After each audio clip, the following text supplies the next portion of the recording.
any day is a fun day at the track, especially Parx. We love it. So you have always been in the equine industry, but more on the competitive side than the actual race calling and the thoroughbreds.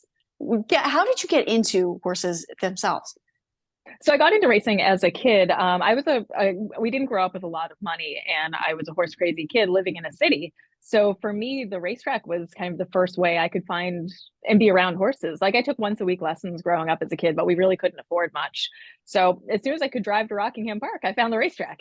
And I also was involved with Kids to the Cup, which was an organization in the late 90s and early 2000s that was designed to bring young people into the sport. And it really succeeded. A bunch of us kind of met on message boards and like talked about our favorite horses. We were very popular in school, obviously. And Trudy McCaffrey, John DeSantis, Kate and Bradar, they kind of devoted a real chunk of time and money and effort into bringing us to the Breeders' Cup and the Triple Crown races. And the testament to Trudy McCaffrey's vision is that probably 70% of the kids that were in Kids to the Cup are working in the sport still. That's a great thing. That is a great thing It because was life changing for all of us. you have a job as soon as you get out of high school, like And none of us were born into the sport, and it can be tough to kind of find your way in if the stork didn't drop you off right at the door.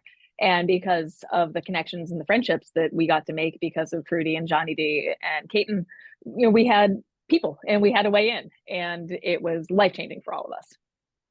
now a lot of people talk about the horse industry being not only like a business itself where a lot of people get shuffled in through their family and stuff like that, but also it becomes family.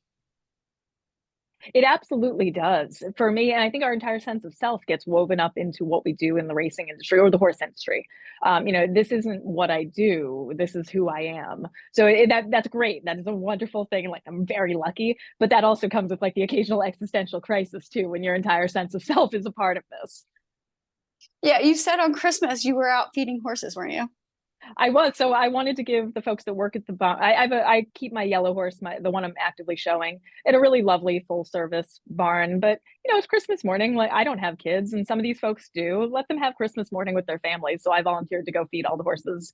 I got up super early because I also wanted to run. So we had a nice early morning with the horses, and then that afternoon I drove 6 hours from Massachusetts to Pennsylvania because we raced on Tuesday. Wow. Oh my Yeah. gosh. You are, wait, so okay, you also do marathons also. You're not just a Yeah. horse person. Not just a horse person. So I'm a really average rider. I have Clydesdale Thoroughbred that I show in the equitation, the hunters, and the jumpers. He's kind of a do-it-all sort of horse. We do like the 2.6, 2.9. Like we are not going to the Olympics. He makes me look a lot better than I am.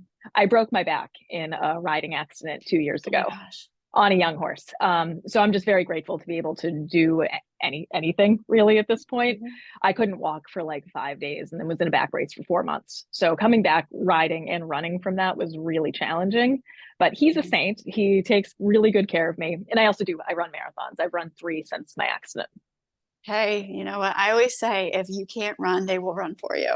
And that's the They beauty will. of horses. They take care of you, and they all give us the wings that we lack.